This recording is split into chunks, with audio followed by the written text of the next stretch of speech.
ತಿರುಪತಿ ಲಡ್ಡು ಪ್ರಸಾದದಲ್ಲಿ ಪ್ರಾಣಿಗಳ ಕೊಬ್ಬು ಕಲಬೆರಕೆ ಹಿನ್ನೆಲೆಯಲ್ಲಿ ಇವತ್ತು ಬೆಳಗ್ಗೆಯಿಂದ 10 ಗಂಟೆವರೆಗೆ ಶಾಂತಿ ಹೋಮ ನಡೆಸಲಾಗುವುದು ಅಂತ ಟಿಟಿಡಿ ಕಾರ್ಯನಿರ್ವಹಣಾಧಿಕಾರಿ ಶ್ಯಾಮಲಾ ರಾವ್ ಮಾಹಿತಿ ಕೊಟ್ಟಿದ್ದಾರೆ. ಆಗಮ ಶಾಸ್ತ್ರಜ್ಞರ ಸಲಹೆ ಮೇರೆಗೆ ಶಾಂತಿ ಹೋಮ ಆಯೋಜನೆ ಮಾಡಲಾಗಿದ್ದು, ದೇವಾಲಯದ ಬಳಿಯಲ್ಲಿ ಇರುವಂತಹ ಬಂಗಾರಬಾವಿ ಯಾಗಶಾಲೆಯಲ್ಲಿ 3 ಹೋಮಕುಂಡಗಳನ್ನು ರಚಿಸಿ ಶಾಂತಿ ಹೋಮವನ್ನು ನಡೆಸಲಾಗುತ್ತೆ. ತಿರುಪತಿ ಲಡ್ಡು ಕಲಬೆರಕೆ ವಿಚಾರ ಪ್ರಸಾರವಾಗ್ತಿದ್ದಂತೆ ತಿರುಮಲಕ್ಕೆ ಬರುವವರ ಭಕ್ತರ ಸಂಖ್ಯೆ ದಿಢೀರಂತ ಇಳಿಕೆ ಕಂಡುಬಂದಿದೆ. ಇನ್ನು ತಿರುಪತಿ ಲಡ್ಡು ಕೌಂಟರ್ಗಳು ಕೂಡ ಖಾಲಿಯಾಗಿದ್ದು 60 ಕೌಂಟರ್ಗಳಲ್ಲಿ 30 ಕೌಂಟರ್ಗಳನ್ನು ಕ್ಲೋಸ್ ಮಾಡಲಾಗಿದೆ.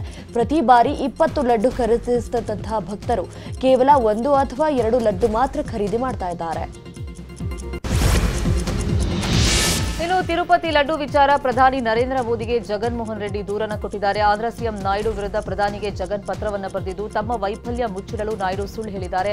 ಚಂದ್ರಬಾಬು ನಾಯ್ಡು ರೋಗಗ್ರಸ್ತ ಮನಸ್ಥಿತಿಯ ಮಹಾನ್ ಸುಳ್ಳುಗಾರ ಎಂದಿರುವ ಜಗನ್ ದೇಗುಲದ ಪಾವಿತ್ರ್ಯತೆಯನ್ನು ಹಾಳು ಮಾಡ್ತಾ ಇದ್ದಾರೆ, ಕೋಟ್ಯಾಂತರ ಜನರ ನಂಬಿಕೆಯನ್ನ ಹಾಳು ಮಾಡಿದ್ದಾರೆ ಅಂತ ದೂರಿದ್ದಾರೆ.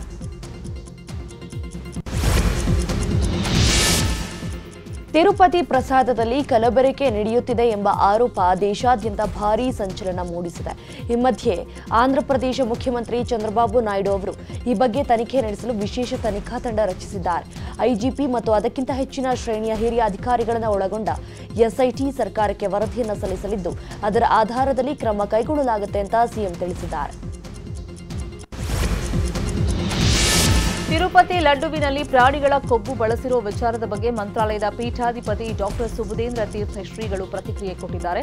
ತಿರುಪತಿ ದೇವಸ್ಥಾನ ಹಿಂದೂಗಳ ಶ್ರದ್ಧಾ ಕೇಂದ್ರವಾಗಿದೆ. ಇದರ ಬಗ್ಗೆ ಸರ್ಕಾರ ಸಮಗ್ರವಾಗಿ ತನಿಖೆ ನಡೆಸಿ ತಪ್ಪಿತಸ್ಥರಿಗೆ ಶಿಕ್ಷೆಯನ್ನು ಕೊಡಬೇಕು. ಯಾರೇ ಮಾಡಿದ್ರು ಏನೇ ಮಾಡಿದ್ರು ಇದು ಖಂಡನೀಯ.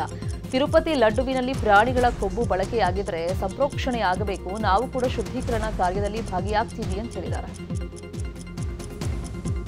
ಸರ್ಕಾರ ಸಮಗ್ರವಾದ ತನಿಖೆಯನ್ನು ಕೈಗೊಂಡು ಯಾರ ಅಚಾತುರ್ಯದಿಂದ ಇದು ನಡೆದಿದೆ ಅನ್ನುವಂಥದ್ದು, ಯಾವಾಗಿನಿಂದ ನಡೆದಿದೆ ಎಂಬುದನ್ನೆಲ್ಲವನ್ನು ಕೂಡ ತನಿಖೆ ನಡೆಸಲಿಕ್ಕೆ ಯಾರೇ ಮಾಡಿದರೂ ಏನೇ ಮಾಡಿದರೂ ಕೂಡ ಇದು ಖಂಡನೀಯವಾದದ್ದು.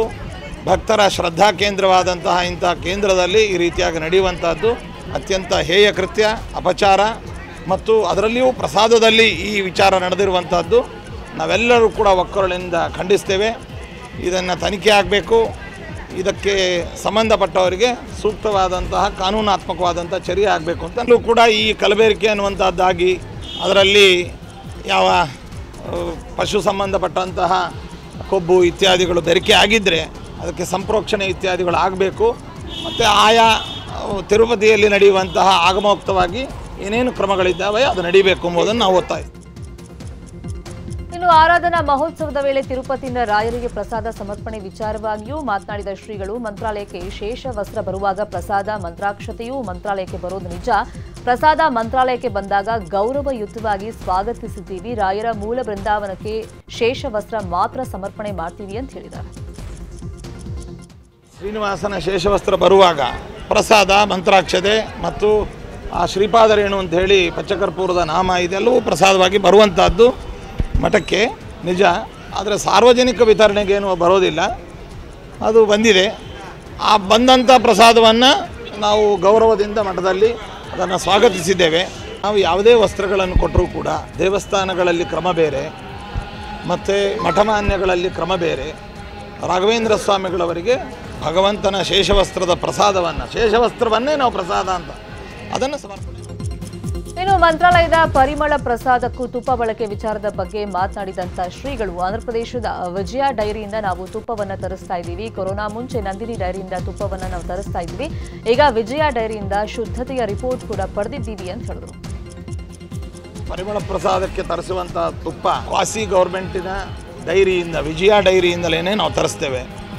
ಇದಕ್ಕೆ ಮುಂಚೆ ನಂದಿನಿ ಡೈರಿಯ ತುಪ್ಪವನ್ನು ನಾವು ತರಿಸ್ತಾ ಇದ್ವಿ. ಕರೋನಾ ಮುಂಚೆ ಅಲ್ಲಿಯ ಸಪ್ಲೈ ಮಾಡಲಿಕ್ಕೆ 2 ರಾಜ್ಯಗಳು ದಾಟಿ ಬರಬೇಕು ಅನ್ನುವಂತಹ ಹಿನ್ನೆಲೆಯಲ್ಲಿ ನಮಗೆ ಮೊದಲಿನಿಂದಲೂ ಕೂಡ ವಿಜಯ ಡೈರಿ, ಅದು ಕರ್ನೂಲು ಜಿಲ್ಲೆಯ ವಿಜಯ ಡೈರಿ ಅನ್ನುವಂಥದ್ರಿಂದ ನಾವು ತುಪ್ಪ ತರಿಸ್ತೇವೆ. ಅದು ಪರಿಶುದ್ಧವಾಗಿದೆ. ಅದಕ್ಕೆ ಸಂಬಂಧಪಟ್ಟಂತೆ ಈ ಮಾಹಿತಿ ಬಂದ ಮೇಲೆ ಅದಕ್ಕೆ ಸಂಬಂಧಪಟ್ಟಂತಹ ಲ್ಯಾಬ್ ರಿಪೋರ್ಟು, FCI ಒಂದು ಲೈಸೆನ್ಸು ಮತ್ತಿತರ ವಿಚಾರಗಳನ್ನು ಕೂಡ ನಾವು ಕೂಡ ಆ ಡೈರಿಯ ಮಾಲೀಕರಿಂದ ನಾವು ಕೇಳಿ ಪಡೆದಿದ್ದೇವೆ. ಬಳ್ಳಾರಿ ಜೈಲಲ್ಲಿರೋ ದರ್ಶನ್ ತಾಯಿಯನ್ನ ಭೇಟಿಯಾದ ಬಳಿಕ ಸ್ವಲ್ಪ ನಿರಾಳರಾಗಿದ್ದಾರೆ. ಅಲ್ಲದೆ ತಾಯಿಯ ಆಶೀರ್ವಾದ ಪಡೆದು ಜಾಮೀನಿಗೂ ಅರ್ಜಿ ಹಾಕಿದ್ದಾರೆ. ಇವತ್ತು 57ನೇ ಸಿಸಿಎಚ್ ಕೋರ್ಟ್ನಲ್ಲಿ ಜಾಮೀನು ಅರ್ಜಿ ವಿಚಾರಣೆ ನಡೆಯುವ ಸಾಧ್ಯತೆ ಇದೆ. ದರ್ಶನ್ ಪರ ವಕೀಲ ಸುನಿಲ್ ಸಿವಿ ನಾಗೇಶ್ ತಂಡದ ವಕೀಲರು ವಾದ ಮಾಡುವ ಸಾಧ್ಯತೆ ಇದೆ. ರೇಣುಕಾಸ್ವಾಮಿ ಕೊಲೆ ಕೇಸಲ್ಲಿ A1 ಆಗಿರುವಂತಹ ಪವಿತ್ರ ಗೌಡ 2 ಬಾರಿ ಜಾಮೀನಿಗೆ ಅರ್ಜಿಯನ್ನು ಹಾಕಿದ್ರು. ಮೊದಲ ಬಾರಿ ಅರ್ಜಿನೇ ತಿರಸ್ಕಾರ ಆಗಿತ್ತು. 2ನೇ ಬಾರಿ ಹೈಕೋರ್ಟ್ನಲ್ಲಿ ಜಾಮೀನಿಗೆ ಅರ್ಜಿಯನ್ನು ಸಲ್ಲಿಕೆ ಮಾಡಿಕೊಂಡಿದ್ರು. ಆದರೆ ಪೊಲೀಸರು ಚಾರ್ಜ್ ಶೀಟ್ ಸಲ್ಲಿಕೆ ಮಾಡಿದ್ರಿಂದ ಹೈಕೋರ್ಟ್ನಲ್ಲಿ ಜಾಮೀನು ಅರ್ಜಿ ಹಿಂಪಡೆದಿದ್ದು ಕೆಳ ಹಂತದ ನ್ಯಾಯಾಲಯದಲ್ಲಿ ಮತ್ತೆ ಜಾಮೀನಿಗೆ ಪವಿತ್ರ ಗೌಡ ಪರ ವಕೀಲರು ಅರ್ಜಿಯನ್ನು ಸಲ್ಲಿಸಲಿದ್ದಾರೆ. ಇವತ್ತು ಪವಿತ್ರ ಗೌಡರ ಜಾಮೀನು ಅರ್ಜಿ ವಿಚಾರಣೆ ಕೂಡ ನಡೆಯಲಿದೆ. ಬೆಂಗಳೂರಿನ ಪರಪ್ಪನ ಅಗ್ರಹಾರ ಜೈಲಿನಲ್ಲಿ ನಟ ದರ್ಶನ್ ರಾಜಾತಿಥ್ಯ ಪ್ರಕರಣ ದೊಡ್ಡ ಮಟ್ಟದಲ್ಲಿ ಸುದ್ದಿಯಾಗಿತ್ತು. ಬಳಿಕ ದರ್ಶನ್ ಬಳ್ಳಾರಿ ಜೈಲಿಗೆ ಹಾಗೂ ಇತರೆ ಆರೋಪಿಗಳನ್ನು ವಿವಿಧ ಜೈಲುಗಳಿಗೆ ಶಿಫ್ಟ್ ಮಾಡಲಾಯಿತು. ಈಗ ವಿಲ್ಸನ್ ಗಾರ್ಡನ್ ನಾಗ ಸೇರಿ 4ರನ್ನ ಹಿಂಡಲಗ ಜೈಲಿಗೆ ಶಿಫ್ಟ್ ಮಾಡಲಾಗಿದೆ. ಜೊತೆಗೆ ಗ್ರೆಸ್ ವಾಲ್ಟರ್, ವೇಲು ಹಾಗೂ ಮನೋಹರ್ ಹಿಂಡಲಗ ಜೈಲಿಗೆ ಎಂಟ್ರಿಯಾಗಿದ್ದಾರೆ. ನಾಗನಿಗೆ 2981 ಖೈದಿ ನಂಬರ್ ನೀಡಲಾಗಿದ್ದು ಎಲ್ಲರೂ ಮುನ್ನೆಚ್ಚರಿಕೆ ಕ್ರಮವಾಗಿ ನಿಗಾ ವಹಿಸಲಾಗಿದೆ. ಅತ್ಯಾಚಾರ ಪ್ರಕರಣದಲ್ಲಿ ಜೈಲು ಪಾಲಾಗಿರುವಂತಹ ರಾಜರಾಜೇಶ್ವರಿ ನಗರದ ಶಾಸಕ ಮುನಿರತ್ನ ನಾಯ್ಡುಗೆ ಟೆನ್ಷನ್ ಮೇಲೆ ಟೆನ್ಷನ್. ಪ್ರಕರಣದ ತನಿಖೆಗೆ ಈಗಾಗಲೇ ಎಸ್ಐಟಿ ರಚನೆ ಮಾಡಲಾಗಿದ್ದು ಮುನಿರತ್ನ ನಾಯ್ಡುರನ್ನ ಎಸ್ಐಟಿ ಅಧಿಕಾರಿಗಳು ಇವತ್ತು ವಶಕ್ಕೆ ಪಡೆಯುವಂತಹ ಸಾಧ್ಯತೆ ಇದೆ. ಸದ್ಯ ಪ್ರಕರಣದ ತನಿಖೆ ಆರಂಭಿಸಿರುವಂತಹ ಎಸ್ಐಟಿ ಕಗ್ಗಲಿಪುರ ಪೊಲೀಸರಿಂದ ಅತ್ಯಾಚಾರ ಪ್ರಕರಣದ ದಾಖಲೆ ಹಾಗೂ ಎಫ್ಐಆರ್ನ ಸಂಪೂರ್ಣ ಮಾಹಿತಿಯನ್ನು ಪಡೆದುಕೊಂಡಿದೆ. ಸದ್ಯ ಪರಪ್ಪನ ಅಗ್ರಹಾರ ಜೈಲಲ್ಲಿರುವಂತಹ ಮುನಿರತ್ನ ಅವರನ್ನ ಬಾಡಿ ವಾರೆಂಟ್ ಮೇಲೆ ಇವತ್ತು ಎಸ್ಐಟಿ ಅಧಿಕಾರಿಗಳು ವಶಕ್ಕೆ ಪಡೆದು ವಿಚಾರಣೆ ನಡೆಸುವಂತಹ ಸಾಧ್ಯತೆ ಇದೆ. ಕನ್ನಡಿಗರ ಮೆಚ್ಚಿನ ನಿಮ್ಮ ನ್ಯೂಸ್ 18 ಕನ್ನಡ ಈಗ ವಾಟ್ಸ್ಆಪ್ನಲ್ಲಿಯೂ ಲಭ್ಯ. ಕರ್ನಾಟಕ ಮತ್ತು ದೇಶ ವಿದೇಶದ 360 ಡಿಗ್ರಿ ಸುದ್ದಿ ವಿವರವನ್ನ ನೀವು ನಿಮ್ಮ ಕೈ ಬೆರಳುಗಳಲ್ಲಿಯೇ ಪಡೆಯೋದಿಕ್ಕೆ ಈ QR ಕೋಡ್ ಅನ್ನು ಸ್ಕ್ಯಾನ್ ಮಾಡಿ. ನಮ್ಮ ಚಾನೆಲ್ ಅನ್ನು ಫಾಲೋ ಮಾಡಿ, ನೋಟಿಫಿಕೇಶನ್ ಆನ್ ಮಾಡಿ.